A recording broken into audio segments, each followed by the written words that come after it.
16세기 루터에 의해서 종교개혁에 불이 붙습니다. 이 가톨릭 교회에 여러 가지 문제들을 지적하면서 개혁하기 위함이었습니다.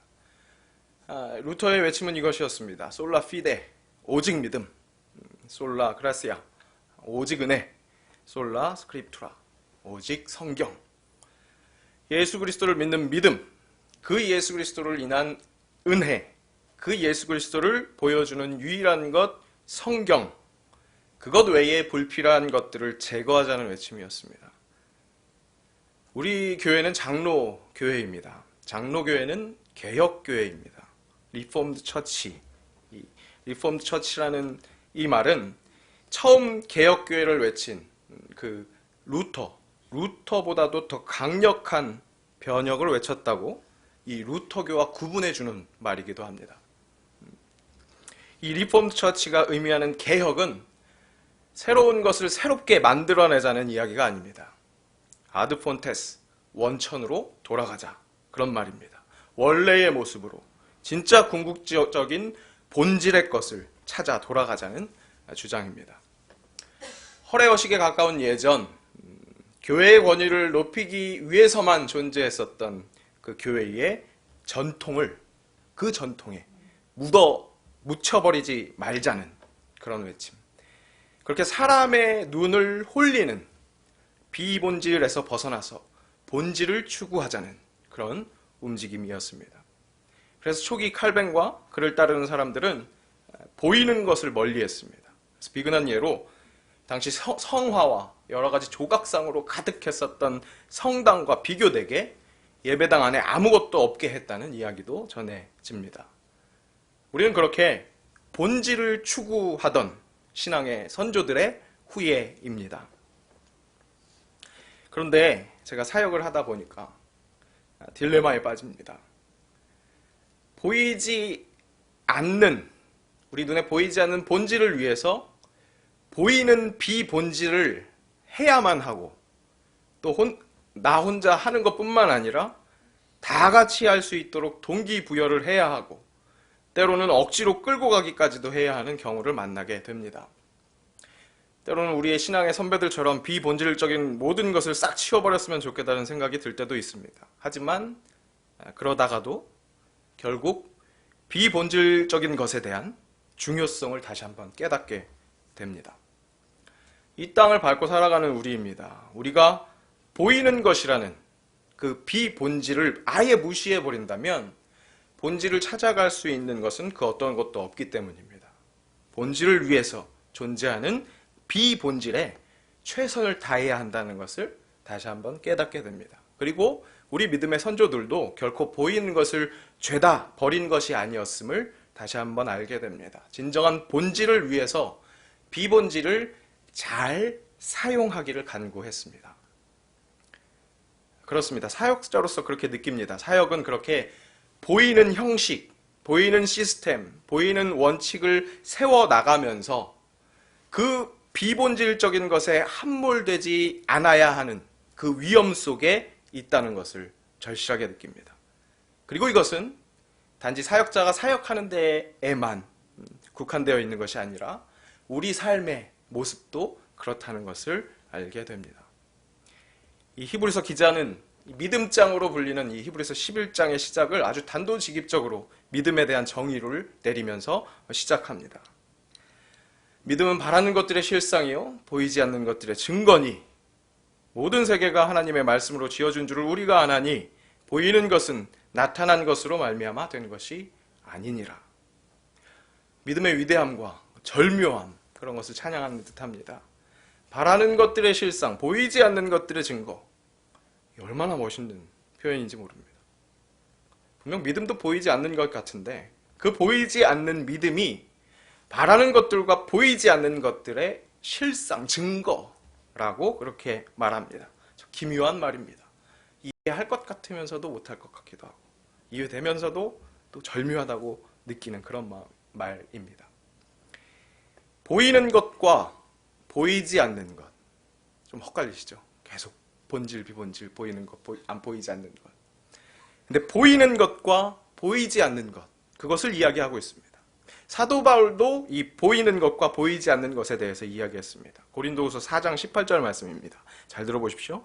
우리가 주목하는 것은 보이는 것이 아니요 보이지 않는 것이니 보이는 것은 잠깐이요 보이지 않는 것은 영원함이라. 그렇게 이야기합니다. 자, 이 두 말씀을 한번 종합해 보자면 보이지 않는 것이 영원한 것, 본질이라고 할 수 있을 것 같습니다. 이해되십니까? 보이지 않는 것이 영원한 것, 그것이 본질이다. 그런데 그 보이지 않는 본질을 보이게 하는 것이 믿음이라는 겁니다. 결국 보이는 것 속에서 살아가고 있는 우리 삶 속에서 보이지 않는 영원한 본질을 볼 수 있는데 그렇게 본질을 알게 하는 것이 바로 믿음이라는 것입니다. 그런데 실제 우리의 삶 속에서는요, 보이는 것으로 인해 오히려 보이는 것을 보다 보니까 영영 우리 삶 속에서는 보이지 않는 것을 볼 수 없을 것 같습니다. 그저 보는 것 보기에도 바쁜데, 보기에는 너무나 아프고 어렵고 힘들고 지치기만 하는 것들만 보이는데, 그것 보기에도 바쁜데. 그런데 우리가 명심해야 할 것이 있습니다. 보이지 않는 영원한 진정한 본질을 찾아내는 것은 아프지 않고 어렵지 않고 힘들지 않고 지치지 않을 때 가능한 것이 아니라는 사실입니다. 오히려 아프고 어렵고 힘들어 지친 환경 속에서 보이지 않는 것을 보이게 하는 믿음이 생길 수 있습니다. 더 유리할 수 있습니다. 히브리서 기자는 바로 선진들의 삶에서 그 선진들이 그 증거를 얻었다고 그렇게 증거합니다. 오늘 우리는 그 선진들 중에서, 많은 선진들 중에서 요셉에 대해서 한번 생각해 보려고 합니다. 우리가 알다시피 요셉은 험악한 삶을 살았습니다. 사실 그의 아버지 야곱이 자신의 생애를 돌아보면서 자신의 인생을 험악한 삶이라고 그렇게 평가합니다. 그렇죠. 야곱 정말 힘들게 살았습니다. 우여곡절 그런 삶이었습니다. 그런데 그의 11번째 아들인 요셉 또한 만만치 않습니다. 그죠? 그의 버라이어티한 인생, 그것의 발단은 어쩌면 아직 철없는 시절에 했었던 철없는 행동부터였을지 모릅니다. 자신의 가족들 모두가 자기에게 절을 할 것이라는 그 꿈 이야기를 너무나 천진난만하게 가족들에게 이야기했습니다. 형들에게 미움을 받았죠. 집단 따돌림을 당했다고 할까요? 요즘 현 시대에 학교에서 당하는 것도 아픔인데 집에서 그 따돌림을 당했으니 이게 보통 상처가 아니었을 것 같습니다. 큰 상처입니다. 너무나 크고 확실하게 보이는 상처입니다. 상처는 더 큰 상처로 옮겨갑니다. 버림받습니다. 이제는 완전히 버림받습니다. 구덩이에 빠져서 그대로 죽을 뻔했습니다. 그런데 그러다가 은 20냥에 팔립니다. 목숨을 구했으니까 감사했을까요? 개죽음 신세에서 은 20냥에 팔리는 신세로 바뀐 것이 신분 상승이었을까요? 오히려 2번 죽임을 당한 일이 아니었을까 싶습니다. 그렇게 버림받았지만, 그렇게 처절하게 버림받았지만 팔려간 요셉은 열심히 맡은 일에 최선을 다합니다. 하지만 또 너무나 확연하게 보이는 잘못 만난 여주인 때문에 누명을 씁니다. 누명을 쓰고 간 감옥에서도 그는 주어진 일, 눈에 보이는 일에 최선을 다합니다. 그리고 희망을 발견합니다. 함께 감옥에 갇힌 왕의 신하들의 꿈을 해몽해 주었습니다. 그리고 나중에 잘 되면 자신을 기억해달라고 그렇게 간청합니다. 세상에서 가장 가혹한 고문이 희망 고문입니다. 왕의 신하는 요셉을 잠시 잊습니다. 잊은 사람 입장에서는 잠시지만 기다리고 있는 요셉 입장에서는 그 기다림은 정말 가슴 답답한 그런 기다림, 고문입니다.